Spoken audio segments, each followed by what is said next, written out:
Good evening. हम mental wellness देख रहे थे कि क्या है मेंटल वेलनेस के साइकोलॉजिकल फंक्शंस का परफॉर्मेंस कैसा है, एक्टिविटीज़ फ्रूटफुल है, प्रोडक्टिव है, रिलेशनशिप्स अच्छे चल रहे हैं, फुलफिलिंग रिलेशनशिप्स, और ability to cope up with stress, ability to change and adopt.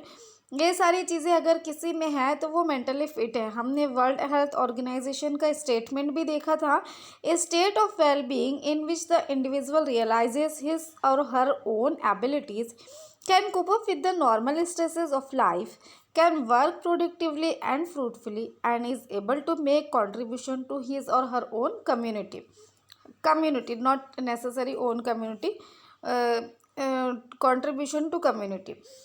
तो ये मेंटल वेलनेस है कि अगर आप की एक्टिविटीज़, आप प्रोडक्टिव एक्टिविटीज़ आपकी है, आप जो डेली लाइफ के स्ट्रेसेस है उसे कोप अप कर पा रहे हैं, आपके अंदर चेंज होने की, एडॉप्शन की एबिलिटी है, आपके रिलेशनशिप्स अच्छे चल रहे हैं, मतलब आप मेंटली फिट हैं। इसके कौन कौन से एस्पेक्ट हैं, मेंटल वेलनेस के क्या एस्पेक्ट हैं, कैसे होने चाहिए, वो हम देखेंगे आज। तो emotional aspect, sense of well being, feeling of overall happiness, मतलब कि आपको एक खुशी का एहसास होना, आप सेटिस्फाइड होना लाइफ से, सेंस ऑफ कंटेंटमेंट होना, ये सेटिस्फेक्शन है लाइफ में, आप मुतमईन है अपनी ज़िंदगी से, आपको अच्छा लगता है, आप अच्छा फील करते हो।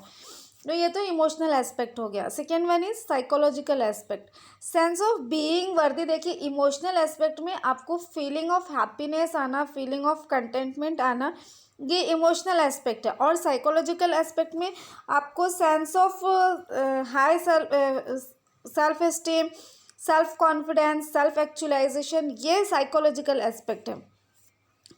Tendency to develop one's ability, ability to take the right decision, ability to influence the environment, satisfy one's need, and the tendency to contribute towards society or community। Emotional aspect में simply आपको एक खुशी का एहसास होता है, आप life से मुतमईन है, मतलब आपका इमोशनल एस्पेक्ट सेटिस्फाइड है, फुलफिल्ड है।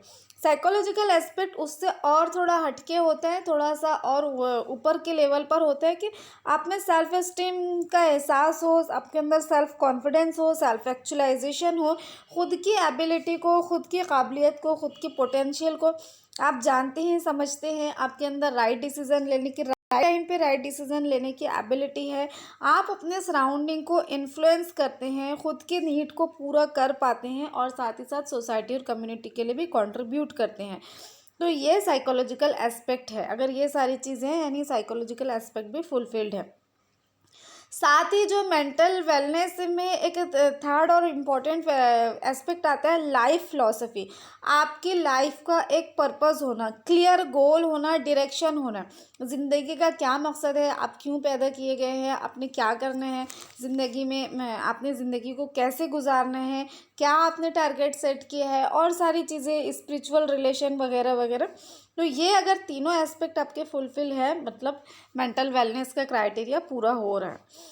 तो इन शॉर्ट हम कह सकते हैं mental wellness is a state of successful performance of psychological functions resulting in productive activities.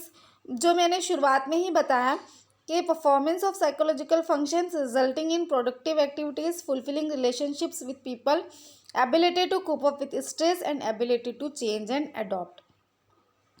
Similar to mental illness continuum, हमने इसके पहले देखा था पिछली वीडियोस में कि मेंटल इलनेस हमने देखा था कि मॉडरेटली इल और पुअरली इल, मॉडरेटली इल और एक्सट्रीमली इल, ये सारी चीज़ें हमने देखी थी। उसमें 4 स्टेजेस हमने उसके देखे थे।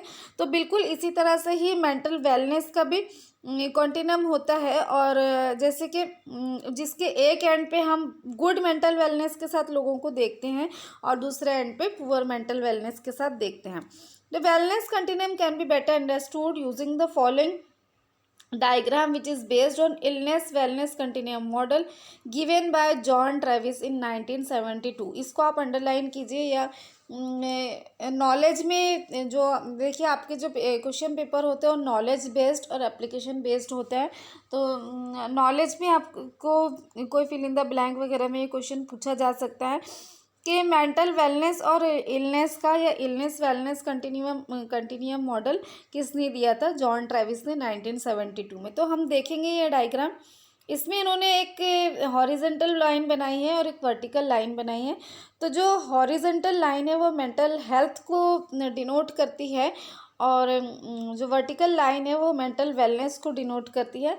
मैंने आपको कल ही समझाया था कि मेंटल इलनेस और मेंटल हेल्थ और मेंटल वेलनेस ये दो अलग अलग चीज़ें हैं। मेंटल वेलनेस और मेंटल हेल्थ ये दो अलग अलग चीज़ें हैं। फिर से मैंने रिपीट किया है, मेंटल इलनेस का ये मतलब नहीं होता कि एब्सेंस ऑफ इलनेस, ऐसा बिल्कुल भी मतलब नहीं होता। मेंटल हेल्थ कोई इशू हो सकता है, साइकोलॉजिकल कोई डिसऑर्डर हो सकता है, लेकिन उसके बावजूद भी इंसान में अगर एबिलिटी टू कोप अप हो तो मेंटल वेलनेस के कंटिन्यूम में वो आ जाता है। तो इसमें देखेंगे, the horizontal line A denotes illness continuum while vertical line B denotes wellness continuum. So we get 4 compartment और क्वाड्रेंट्स। जो इसमें देखिए ये क्वाड्रेंट 1 है ऊपर, जहाँ पे मेंटल हेल्थ और ऊपर गुड मेंटल वेलनेस भी दिया है, और क्वाड्रेंट टू में ये मेंटल हेल्थ के में भी आ रहा है वो, और साथ ही मेंटल वेलनेस में भी आ रहा है। और लेकिन उसमें एक पार्ट मॉडरेटली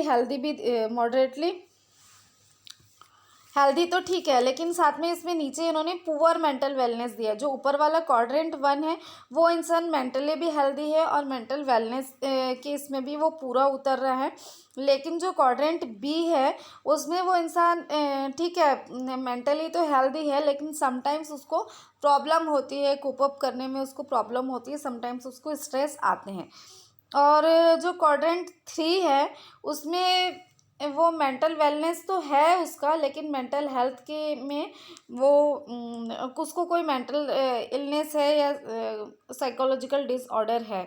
और क्वाड्रेंट 4 जो है वहाँ पर वो इंसान पुअर मेंटल वेलनेस और पुअर मेंटल हेल्थ, सारी ही चीज़ें इसमें आएगी। बुक में भी वही सही लिखा है, the individual in quadrant 1 has no mental illness, he experiences happiness and feels confident to face difficulties. This is the ideal state of functioning, जो कि जनरली पॉसिबल नहीं होता है।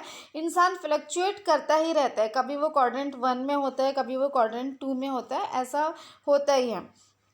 In quadrant 2 also the individual has no mental illness. जो quadrant 2 में मैंने आपको बताया कि वो मेंटल इलनेस के क्राइटेरिया में तो वो नहीं आ रहा है, लेकिन ये जो नीचे मेंटल वेलनेस में उस पुअर मेंटल वेलनेस के एरिया में वो आ रहा है। तो sometimes he can feel grief और unhappiness and sees no goal in life, ये हो सकता है। फिर क्वाड्रेंट 3 है वो मेंटल इलनेस से सफ़र कर रहा होता है, लेकिन in spite of illness he experiences high sense of subjective wellbeing, has good self esteem and is hopeful. उसको मेंटल इलनेस हो सकती है लेकिन वो होपफुल होता है, उसके अंदर कोप अप करने की एबिलिटी होती है, सेल्फ एस्टीम अच्छा होता है। While in quadrant 4, we find the individual having twofold problems. He has mental illness and at the same time he experiences distress and sees no goal in life. Mental illness भी है उसको और mental wellness नहीं है, mental health का भी issue उसको है। At times, personality disintegration is also observed. This is the lowest level of functioning. इस टाइम में उस जिंदगी का कोई मकसद नहीं दिखाई देना, लाइफ बेकार लगना, खुद में दिलचस्पी नहीं होना, लोगों में दिलचस्पी नहीं होना, खुद में भी दिलचस्पी नहीं होना, ये सारी चीज़ें देखने के लिए मिलती हैं। और कुछ काम करने का दिल नहीं होना वगैरह वगैरह, तो ये लोवेस्ट लेवल ऑफ फंक्शनिंग है। Just as our physical health is not the same all the time, and when faced with illness, we take treatment and regain our health. In the same way, our mental health is also not the same all the time, and when faced with psychological illness, one can take help of an expert and can regain one's psychological health. मैंने आपको कल भी बताया था इसके बारे में कि जिस तरह से फिज़िकल हेल्थ हमेशा एक जैसी नहीं रहती, आप कितना भी अच्छा डाइट लो, आप कितनी भी एक्सरसाइज करो, कुछ भी करो, आप सारी ही चीज़ें आप मेंटेन करते हैं, फिर भी कभी ना कभी आप बीमार होते ही हैं और उसके लिए आप मेडिसिन लेते हैं और वापस से ट्रीटमेंट करवाते हैं जिस भी तरह से, और वापस से आप अपनी हेल्थ को गेन कर लेते हैं। ठीक इसी तरह से ही मेंटल हेल्थ भी ज़रूरी नहीं है कि हमेशा ही अच्छी रहे, कभी ना कभी आप उससे सफ़र हो सकते हैं, कोई ना कोई प्रॉब्लम हो सकती है।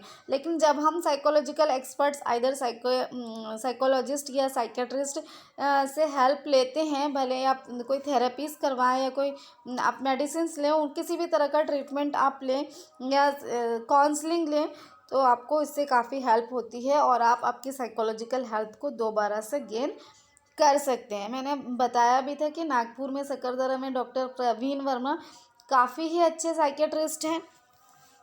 चाहे आप उनसे काउंसलिंग ले, चाहे आप उनसे कॉग्निटिव बिहेवियर थेरेपी ले या चाहे आप उनसे ओरल मेडिसिन का कोर्स लें, किसी भी तरह से आपको पूरी तरह से सेटिस्फेक्शन उनसे हो गए। आप मतलब कोई आपके जान पहचान में है, खुदा न खास्ता आपको किसी भी तरह का कोई स्ट्रेस आ रहा है, काफ़ी लंबे टाइम से स्ट्रेस है या निगेटिव फीलिंग्स है, परसिस्टेंस निगेटिव फीलिंग्स है, किसी भी तरह का कोई भी इशू हो रहा है या आप दिल नहीं लग रहा है या हर काम आपसे गलत हो रहा है, आपको ऐसा लग रहा है या आप कोई भी चीज़ को मैनेज नहीं कर पा रहे हैं, साइकोलॉजिकली मेंटली आप चीज़ एग्जॉस्ट हो रहे हैं, बर्स्ट हो रहे हैं, तो आप डॉक्टर की हेल्प ले सकते हैं।